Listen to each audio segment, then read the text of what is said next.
청결하게 한다는 것은 너무나도 기본적인 모습이죠. 여기서 말하는 이 청결이라는 것은요, 하나님 편에서는 구별됨을 말하는 것이고 또 한편에서는 거룩함을 지키는 것을 말씀하는 것입니다. 예수님께서 마음이 청결한 자라고 말씀하는 것은요, 이 세상에서 한 번도 죄의 유혹에 빠지지 않고 우리가 완전한 상태에 도달해서 그렇게 살라라는 말씀을 하는 것은 아니죠. 왜냐하면 우리는 늘 죄 앞에 무너질 수밖에 없고 또 조금만 방심하면 금세 우리의 마음이 쉽게 사단에게 노임받을 수도 있기 때문입니다. 예수님이 말씀하시는 마음이 청결한 자의 의미는요, 바로 첫 번째로 이 악한 세상을 그럼에도 따라가지 않겠다라는 결심을 하는 것입니다. 그리스도인에게 가장 중요한 것은요, 거룩을 유지하고 그 거룩을 지키기 위해서 몸부림치는 것입니다. 예수님께서 우리를 위하여 기도하시되 큰 성공을 거두기 위해서 이 땅에서 잘 나가는 그와 같은 삶으로 살아가라고 기도하는 것이 아니죠. 예수님은 오직 우리가 다만 악에 빠지지 않도록 하기 위해서 지금도 여전히 우리를 위하여 중보하며 기도하고 있는 것입니다. 요한복음 17장 15절 말씀에 내가 비옵는 것은 저희를 세상에 데려가시기를 위함이 아니요 오직 악에 빠지지 않게 보존하시기를 위함이니이다. 예수님께서 우리 모든 믿음의 그리스도인들이 정말 하나님 앞에 믿음의 삶을 살아갈 때에 우리의 삶이 순간순간 죄의 유혹 앞에 무너질 때가 있다는 것입니다. 그럴 때마다 우리 예수님께서 우리가 그 죄 가운데 더 깊이 빠지지 않도록 지키시고 보호하시고 막아주시는 그 은혜 속에서 우리가 끝까지 하나님의 사랑 가운데 살기를 원하고 있다는 것입니다. 여러분, 우리 속에 잠재되어 있는 성공 개념이 어떤 거예요? 우리는 성공하면 시험에 합격하고, 그렇죠? 땅 사고, 좋은 차 타고, 좋은 집 얻는 것을 성공했다라고 말합니다. 그러나 진짜 성공은요, 무엇일까요? 그리스도인의 성공의 개념은 달라야 되는데 죄 짓지 않는 것, 악과 타협하지 않는 것. 그래서 이 어려운 시대 속에서 끝까지 이 믿음을 지키기 위해서 내가 무던히 노력하고 손해보고 그렇게 그 길을 가는 것이 하나님 편에서 우리가 성공이다라고 말할 수 있어야 한다는 거예요.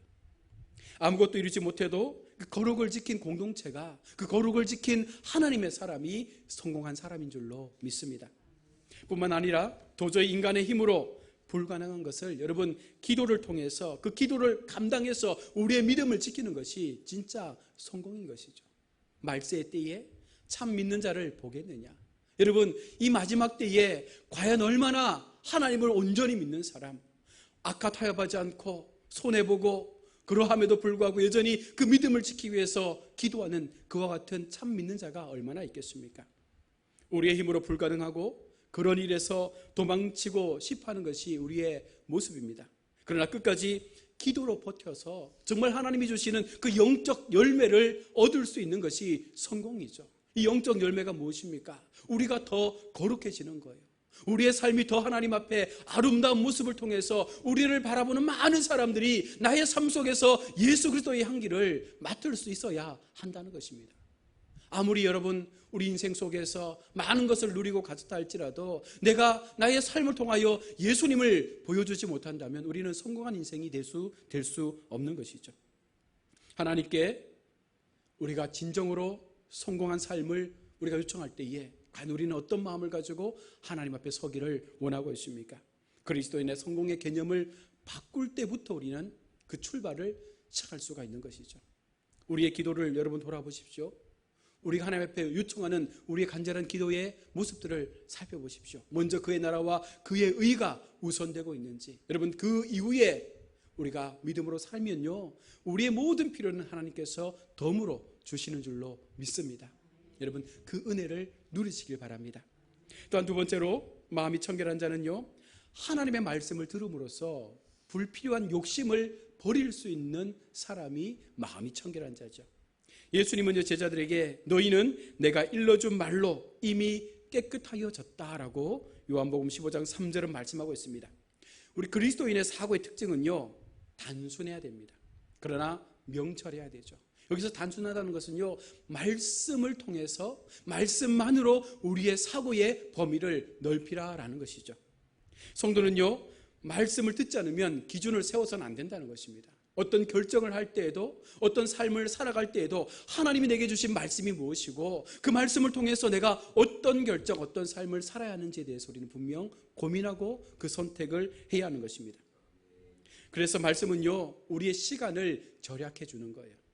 말씀을 들으면 일일이 고생해 보거나 실패할 이유가 없죠. 왜? 진리 되신 하나님께서 우리를 통하여 말씀으로 그 길을 예비하여 두셨는데 우리가 묻지 않으니까, 기도하지 않으니까, 말씀 앞에 우리의 삶을 비춰보지 못하니까 자꾸만 딴 길로 가다가 뒤늦게 우리는 천부여 의지 없어서 손들고 오는 안타까운 삶을 살 수밖에 없는 거예요. 여러분, 말씀은요, 우리에게 길이 됩니다. 주님의 말씀은요, 내 길의 빛이요 내 삶의 등대라고 말씀하지 않았습니까? 그 말씀을 붙잡는 자가 마음이 청결한 자입니다. 세 번째, 마음이 청결한 자는요, 공동체의 필요성을 깨닫는 자가 마음이 청결한 자죠. 우리 안에는요, 이 죄에 대한 관성의 법칙이 있어요. 그래서 항상 우리는 하나님 안에 살면서도 어느 순간 자꾸만 죄로 가려고 하는 마음이 있는 거죠. 나도 모르는 사이에. 그게 우리 속에 심겨진 죄의 모습인 것입니다. 여러분, 술 친구를 계속 만나면서 술을 끊겠다라고 말하면 가능할까요? 가능하지 않죠. 여러분, 도둑이 직업인 사람이 나는 도둑질 안 하기 때문에 도둑이 아니라고 말할 수 있겠어요? 아니지 않습니까? 언제 그가 도둑에서 그 삶을 바꿔놓을 수 있습니까? 도둑질을 안 하는 것이 아니라 이제 그 도둑질을 멈추기 위해서 새로운 직업을 찾고, 그 직업이 내가 도둑질에서 얻을 때보다 작은 수입이라 할지라도 그 직업을 통해서 최선을 다하고 그 주신 것에 감사하고 그 삶을 통하여 만족하게 사는 것이 이제 더 이상 나는 도둑이 아닙니다를 말할 수 있는 것입니다. 우리가 하나님 앞에 진정한 성도의 삶을 사는 것도 동일한 것 아닙니까? 하나님께서 내게 주신 그 삶을 내가 온전히 받아들이고 그 삶이 어떤 형편, 어떤 환경이라 할지라도 그것이 내게 부여된 하나님의 선택이라면 그것에 만족하고 그것 의지하고 사는 것이 진정한 공동체를 우리가 세울 수 있는 삶이라고 말합니다. 이 말씀은 다시 말하면 상황을 바꾸지 않고 거룩하기를 바랄 수 없다는 거예요. 우리의 인생 속에 여러분, 내게 주신 하나님의 그 은혜의 상황들을 우리가 인정하면서, 그러면서 내가 추구했던 나의 삶의 가치들을 철저하게 버리고, 그리고 그 속에 하나님의 가치를 심어서 그것을 위하여 살아갈 수 있는 것이죠. 이렇게 잘못된 인생에서 돌아온 사람들이 공동체 속에 들어오지 않습니까? 함께 신앙생활하면서 살아갈 때에 우리가 그들을 향하여 대하는 우리의 삶의 태도가 달라져야 한다는 것이죠. 교회에 오면, 누구라도 교회에 오면 어떤 마음이 들어야 돼요? 편안해야 되죠.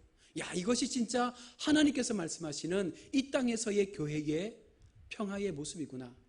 그런 모습이 있어야 되죠. 늘 말씀하지만 교회는 계급이 없어야 됩니다. 교회는 어쩌면 직분도 없어야 되죠. 가장 좋은 교회의 직분은요, 성도라는 이름이지 않습니까? 성도라고 불려지는 것만큼 좋은 것 없습니다. 하나님께서 우리를 구별하여서 아름다운 성도라고, 하나님의 자녀라고, 너는 내 백성이라고 불러주신 그 은혜의 공동체 안에 수많은 사람들이 들어오지 않습니까? 죄지었던 사람들, 술 취했던 사람들, 또 약물에 취했던 사람들, 또 도둑질했던 사람들 들어왔을 때 우리가 선입견으로 그들을 바라보는 것이 아니라 하나님의 마음으로 그들을 품어주고 그들이 정말로 죄에서부터 더 철저하게 멀어질 수 있도록 우리 공동체가 그들을 향하여 마음을 다할 수 있을 때 이것이 진정한 하나님 나라의 청결한 마음을 가진 성도들의 공동체가 될 수 있는 것입니다. 주님은 그런 교회를 여전히 원하고 있는 것이죠. 또한 네 번째는요, 순간순간 나의 마음을 성령님께 내어드리는 것이 청결한 마음을 갖는 사람이죠. 우리 마음에 무엇을 채우느냐에 따라서 우리의 삶이 달라지지 않습니까? 여러분, 내 마음속에 늘 내 생각이 오늘은 무슨 반찬 할까? 라는 그 마음만 가지고 있으면 계속해서 반찬 생각밖에 안 나요. 어떻게 요리하지? 오늘 뭘 먹이지? 그죠? 그 마음이 왜 반찬으로 차 있기 때문에 그런 거예요. 그래서 성경에서 말씀하는 것은 너희 마음 속에 너희 마음을 다스리는 주인이 누구냐는 거예요. 우리 마음을 성령으로 채우고 우리 마음을 주님의 말씀으로 채우면 우리는 늘 우리 우선순위의 삶을 하나님의 성령으로 고백할 수밖에 없는 거예요. 지난 시간 말씀했던 것처럼 우리 마음에는요, 두 마음이 있지 않습니까? 성령의 셈이 있고 한쪽에는 죄의 셈이 있는 거예요. 조금만 우리가 우리 마음을 비워주면요, 그만 죄의 마음이 들어와서 우리 속에 감춰놓았던 그 죄의 구정물들이 계속해서 올라나오는 거죠. 그래서 우리는 늘 말씀을 통해서, 예배의 삶을 통해서 우리의 마음을 점검하고 그 마음 속에 더 이상 죄의 구멍에서 죄의 오물들이 나오지 못하도록 성령의 마음을 채워서 그 성령의 충만한 은혜가 우리의 심령 가운데 임할 수 있도록 그렇게 살아가야 한다는 것입니다. 날마다 무릎 꿇고 하나님, 내 속에 있는 이 죄성들이 무너지기를 원합니다. 하나님, 내 속에 계속해서 잠식되어 있는 이 모든 죄의 습관들을 버릴 수 있기를 원합니다. 그러기 위해서는 내 마음을 다스릴 수 있는 것이 성령이 되어야 한다는 것입니다. 그래서 날마다 우리는 성령 충만의 삶을 통하여 하나님 앞에 은혜를 구해야 하는 것이죠. 주님이 청결한 자라고 하시는 것은요, 우리 마음이 완전할 수 있다는 뜻에서 말씀하는 것이 아닙니다. 오늘도 우리는 늘 넘어질 수밖에 없죠. 내일도 우리의 삶을 우리는 알 수 없습니다.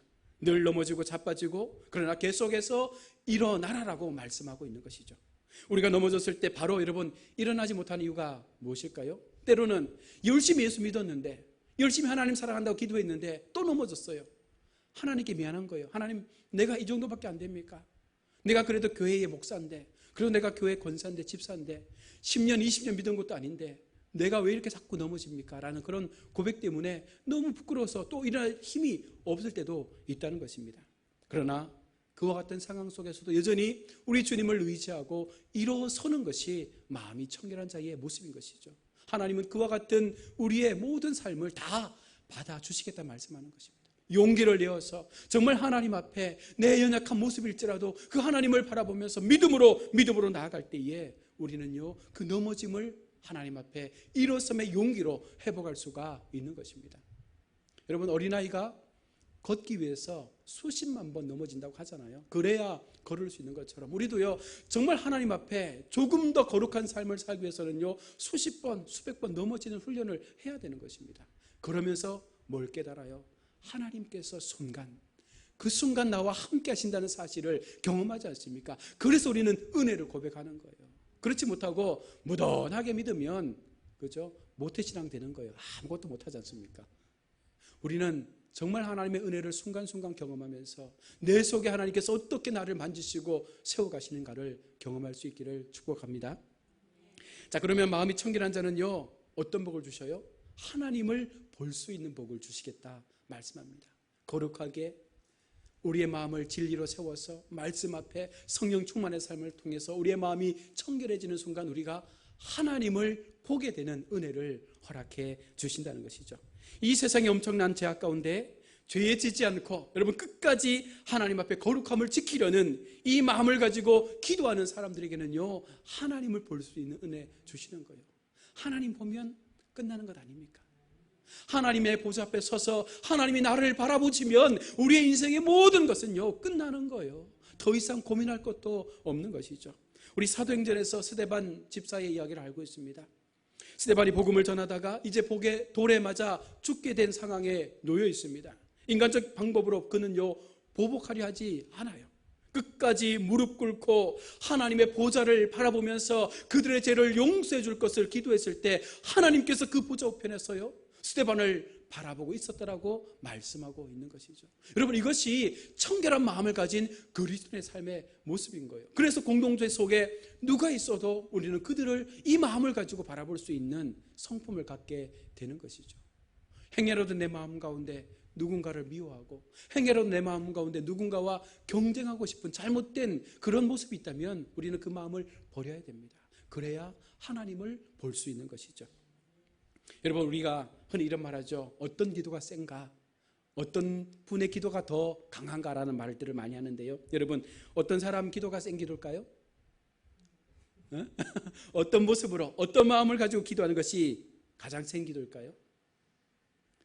답은요, 나의 부족함과 나의 연약함을 인정하고 필사적으로 죄에 물들지 않기 위하여 나 자신을 죄로부터 지키기 위하여 정말 하나님 앞에 엎드리는 기도가 가장 강한 기도입니다. 내 의가 드러나지 않는 거예요. 나의 삶에 풍족함을 내세우는 것이 아니라 여전히 나는 죄인입니다. 여전히 나는 하나님 앞에 부족합니다. 나는 여전히 주님 앞에 주님의 은혜가 아니고서는 살 수 없는 존재입니다 라는 이 고백을 통하여 하나님께 엎드리는 기도가 가장 센 기도인 줄로 믿습니다. 또 하나님을 본다는 것은요, 내 연약한 마음 가운데 그 믿음을 지키고자 하는 그 그 마음에 몸부림이 있을 때 우리는 하나님을 볼 수가 있는 것이죠. 이 세상 악의 세력 앞에서 나의 믿음은요 너무나 보잘것없는 것 같아요. 악한 세상 가운데 순결을 지킨다는 것이 얼마나 여러분 어렵습니까?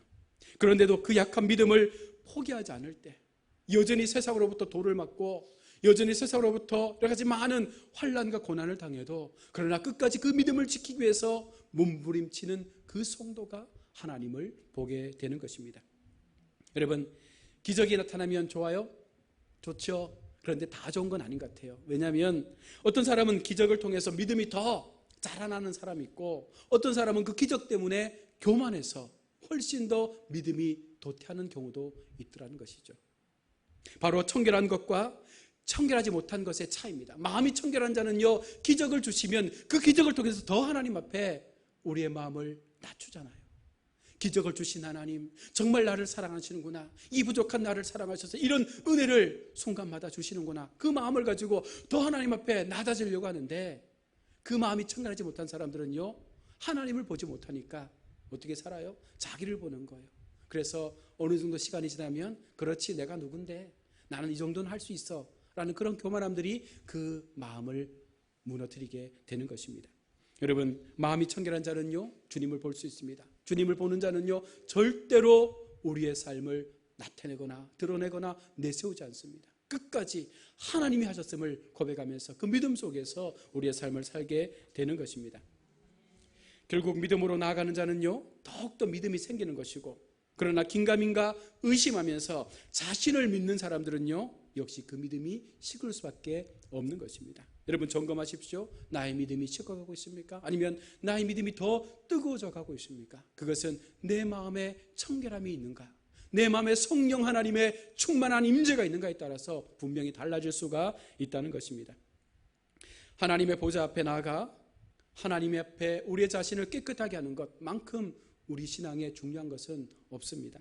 이제 더 이상 내 자신은 나의 것이 아님을 깨닫고 온전하게 하나님 앞에 드리십시오.